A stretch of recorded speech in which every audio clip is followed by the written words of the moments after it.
Top quality और consistent performance के लिए सिर्फ सिल्वर पंप नाम याद रखना। અમદાવાદના જિલ્લા સ્તરના મુદ્દાઓ પણ લોકોએ મનમાં રાખ્યા હોય। સુરત મનપાની વોર્ડ 18ની પેટા ચૂંટણીમાં ભાજપ આગળ છે। એક એક અપડેટ અમે આપના સુધી પહોંચાડી રહ્યા છીએ। ત્યારે વોર્ડ 18ની સુરત મનપાની પેટા ચૂંટણીમાં ભાજપ આગળ છે। સુરત મહાનગરપાલિકાની પણ પેટા ચૂંટણી, જેમાં વોર્ડ 18ની પેટા ચૂંટણીમાં ભાજપ આગળ જઈ રહ્યું છે અને હવે જોઈએ થોડી વારમાં ક્યાં પરિણામો સ્પષ્ટ થાય છે। અન્ય અપડેટ આપી દઈએ, કાલોલ નગરપાલિકામાં વોર્ડ 1માં ભાજપની પેનલનો વિજય થયો છે અને જે પ્રારંભિક પરિણામો આવી રહ્યા છે, વોર્ડ પ્રમાણેના જે પરિણામો છે તે અમે આપને સતત દર્શાવી રહ્યા છીએ। ત્યારે પંચમહાલની કાલોલ નગરપાલિકા વોર્ડ 1માં ભાજપની પેનલનો વિજય થયો છે। ઘણી બધી એવી પણ બેઠકો છે કે જે બિનહરીફ થઈ છે, પણ તેની વચ્ચે જ્યાં પરિણામો અસ્પષ્ટ છે, હજી પણ તેનું ચિત્ર સ્પષ્ટ થઈ રહ્યું છે। કાલોલ નગરપાલિકામાં વોર્ડ 1માં ભાજપની પેનલનો વિજય, પંચમહાલની વાત, અને હવે ધીરે ધીરે જે આંકડો સામે આવી રહ્યો છે તેમાં પણ ટેલીમાં પણ અમે આપને ફેરફાર બતાવી રહ્યા છીએ। કઈ બેઠકો અને કેટલી બેઠકોમાં કોનો દબદબો છે તે પણ જોઈ શકાય છે। સતત આ પરિણામો અમે આપને દર્શાવી રહ્યા છીએ અને અલગ અલગ ફેક્ટર્સની પણ ચર્ચા મહત્વની।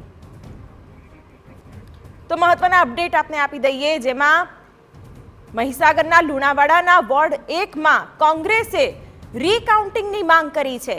પરિણામોને લઈને ક્યાંક આશંકા વ્યક્ત કરી છે કોંગ્રેસે, અને રીકાઉન્ટિંગની માંગ કરતું કોંગ્રેસ, ઘણી વખત આવા કિસ્સાઓ સામે આવી ચૂક્યા છે। ચૂંટણી દરમિયાન પણ ભાજપ કોંગ્રેસે આમને સામને આક્ષેપ પ્રત્યાક્ષેપ કર્યા હોય, ઘણી જગ્યાએ બોગસ વોટિંગની પણ ક્યાંક ફરિયાદો ઉઠી છે।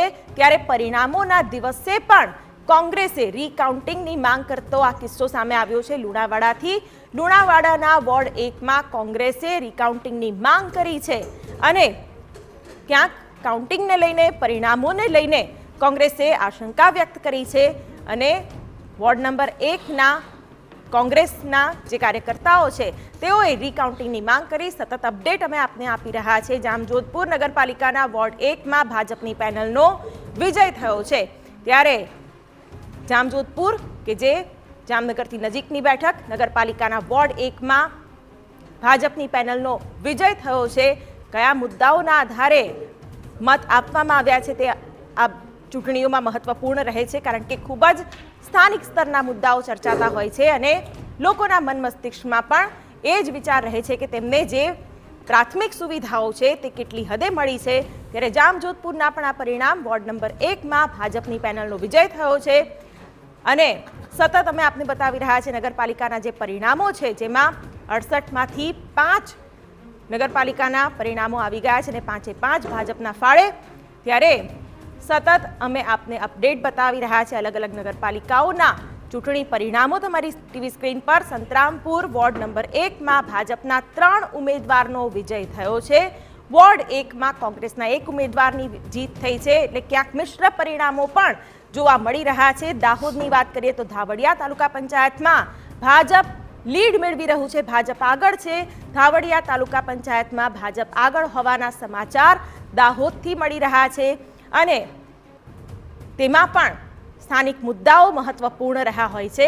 ત્યારે કોનો દબદબો નાના સેન્ટર્સમાં, ગામડાઓમાં વધારે રહે છે એ પણ ખાસ મહત્વનું બની જતું હોય છે। નગરપાલિકા કે જે સ્થાનિક સ્તરના પ્રશ્નો હલ કરતી હોય છે, ત્યાં કોણ શાસનમાં આવે છે તેના પર આ પરિણામો મદાર રાખતા હોય છે।